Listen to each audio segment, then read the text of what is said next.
قرآن مجید میں دو مقصد بنیادی لباس کے بیان کیے، ایک زینت اور دوسرا ستر کو چھپانا۔ عورت کے لیے جو پردہ ہے وہ چہرہ اور دو ہاتھ اور پاؤں کے علاوہ پورا بدن اس کے لیے چھپانا لازم ہے۔ اس کے سر کے بال، اس کا گلا اور اس کے بازو کی کلائیاں، یہ سارا جسم اس کا چھپانا لازم ہے۔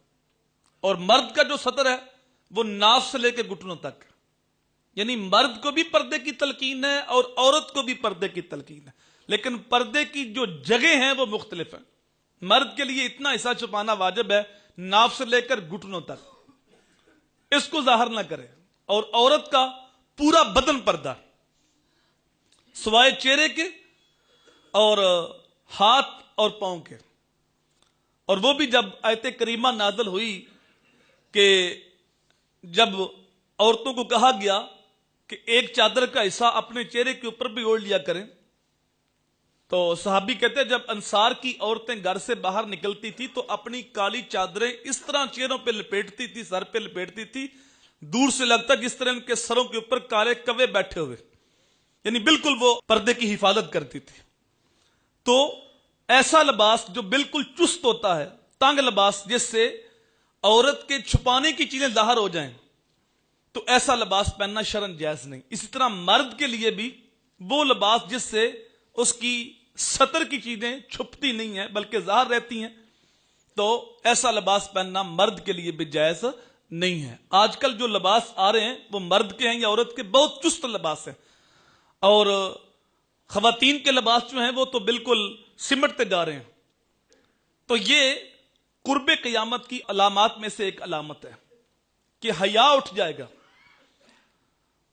عورت کے پاس سب سے قیمتی چیز جو ہے وہ حیا ہے۔ عورت کی سب سے قیمتی چیز اس کی عزت ہے۔ تو جب عورت اپنے جسم کی نمائش کرتی ہے تو وہ اپنی عزت کو نیلام کرتی ہے، لوگوں کو دعوت دیتی ہے اپنی طرف دیکھنے کے لیے۔ تو عورت کے لیے سب سے قیمتی اثاثہ جو ہے وہ پردہ ہونا اس کے جسم کا، یہ اس کے پاس قیمتی چیز ہے۔ لیکن آج دیکھنے میں جو آتا ہے وہ آپ کے سامنے ہے۔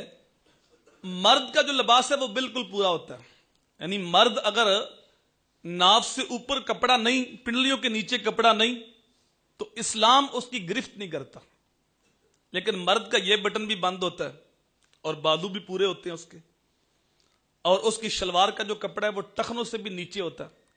حالانکہ حکم یہ ہے کہ عورت اپنے ٹخنے چھپا کے رکھے اور مرد اپنے ٹخنے ننگے رکھے، لیکن آپ دیکھیں گے کہ عورت کا جو لباس ہے وہ آدھی پنڈلی تک چلا گیا ہے اور مرد کے جو ٹخنے ہیں وہ چھپے ہوئے۔ اچھا، اگر حسن ٹخنے چھپانے میں ہے تو عورت نے ننگے کس لیے کر لیے؟ اور اگر حسن ٹخنے ننگے رکھنے میں ہے تو مرد کیوں چھپا رہا ہے؟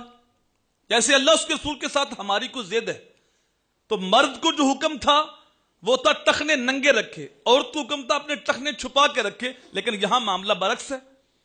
اسی طرح مرد کے بازو پورے ہیں، اس کا یہ بٹن بھی بند ہے، اور سردی کے موقع پہ اس نے سر کے اوپر ٹوپی بھی لی ہوتی ہے، لیکن عورت جب گھر کے اندر ہوتی ہے تو پھر بھی کچھ نہ کچھ اس کا پردہ ہوتا ہے۔ لیکن جب کسی شادی کے اوپر مرد عورت اکٹھے ہوتے ہیں، اس وقت جو عورت کا لباس ہے وہ آپ سب کے سامنے ہے، کوئی کہنے والی بات ہے ہی نہیں۔ بال بھی کھلے ہوئے ہیں اور جو لباس ہے وہ بھی آدھے جسم پہ ہے آدھے جسم پہ نہیں ہے۔ رسول کریم صلی اللہ علیہ وآلہ وسلم نے فرمایا معراج کی رات میں نے کچھ عورتیں دیکھی جن کا جسم کینچیوں کے ساتھ کاٹا جا رہا تھا۔ تو میں نے پوچھا یہ کون عورتیں ہیں؟